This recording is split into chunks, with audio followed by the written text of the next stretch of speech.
బెంగాల్ మహారాణిగా పేరుగాంచిన మమతా బెనర్జీ తీవ్రంగా భంగపాటుకు గురైంది. ఇటీవల జరిగిన పశ్చిమ బెంగాల్ ఎన్నికల్లో ఘోరంగా ఓటమిని చవిచూసి తన 15 ఏళ్ల పరిపాలనకు ముగింపు ప్రజలు పలికినా తాను ముఖ్యమంత్రి పదవిని వదలబోనని భీష్మించుకు కూర్చున్న మమతకు ఆ రాష్ట్ర గవర్నర్ ఆర్ఎన్ రవి గట్టి షాకే ఇచ్చారు. తనకున్న అధికారాలను ఉపయోగించి మమత ప్రభుత్వాన్ని బర్తరఫ్ చేస్తున్నట్లు ఆర్టికల్ 174ను ఆయన ప్రయోగిస్తూ అందులోని సబ్సెక్షన్ 2 క్లాజ్ బి ప్రకారం మమతా బెనర్జీ ప్రభుత్వాన్ని తొలగిస్తున్నట్లు ఉత్తర్వులు జారీ చేశారు. వాస్తవంగా అసెంబ్లీ కాల పరిమితి ముగిసే ముందు ఎన్నికలు జరపడం భారత ఎన్నికల సంఘం విధి. ఎన్నికలు పూర్తయ్యాక కొత్తగా ఎన్నికైన శాసనసభ్యుల జాబితాను గవర్నర్కు అందజేయడంతో గత అసెంబ్లీ దాదాపుగా రద్దయిపోతుంది. అయితే కొత్త ప్రభుత్వం ఏర్పాటయ్యే వరకు గతంలో ఉన్న ప్రభుత్వాన్ని ఆపద్ధర్మ పద్ధతిలో కొనసాగించడం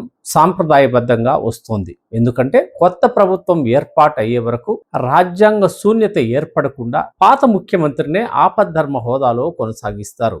ఒకవేళ ముఖ్యమంత్రి లేకపోతే గవర్నర్ పరిపాలన అంటే రాష్ట్రపతి పాలన అమల్లోకి తీసుకురావాల్సి వస్తుంది. దీన్ని నివారించేందుకు ఆపద్ధర్మ ప్రభుత్వాన్ని కొనసాగించడం భారతదేశంలో రాష్ట్రాలలోనూ కేంద్రంలో కూడా ఒక సాంప్రదాయంగా వస్తోంది. దీన్ని ధిక్కరించి అమెరికాలో జో బైడెన్ గెలిచినప్పుడు ట్రంప్ ఇలాగే తాను వైట్ హౌస్ ఖాళీ చేయనని భీష్మించుకు కూర్చున్న తరహాలో పశ్చిమ బెంగాల్ ముఖ్యమంత్రిగా 15 సంవత్సరాలు పనిచేసిన సుదీర్ఘ రాజకీయ అనుభవం కలిగిన మమతా బెనర్జీ భీష్మించుకు కూర్చున్నారు.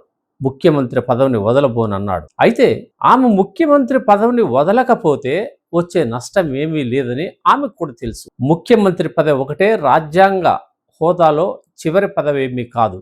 దానిపైన గవర్నర్, రాష్ట్రపతి లాంటి అత్యున్నత హోదా కలిగిన వారు ఉన్నారు. వారు తగిన రీతిలో స్పందిస్తారని ఆమెకు తెలుసు. పార్లమెంట్లో కూడా ఆమె గొప్ప నేతగా చలామణి అయింది. ఎంత గొప్ప నాయకులు అయినప్పటికీ అధికారం ముందు అన్ని దాసోహమే అనడానికి మమతా బెనర్జీ ఒక నిదర్శనంగా నిలిచారని రాజకీయ పరిశీలకులు అభిప్రాయపడుతున్నారు. హుందాగా ఆమె పదవి నుంచి తప్పుకుని ఉంటే చరిత్రలో నిలిచిపోయేవారని, అందుకు భిన్నంగా వ్యవహరించి రాజ్యాంగబద్ధ నియమాల ప్రకారమే ఆమె తొలగించబడడం ఆమెకు చెంపపెట్టు లాంటిదని రాజ్యాంగ నిపుణుడు అభిప్రాయపడుతున్నారు.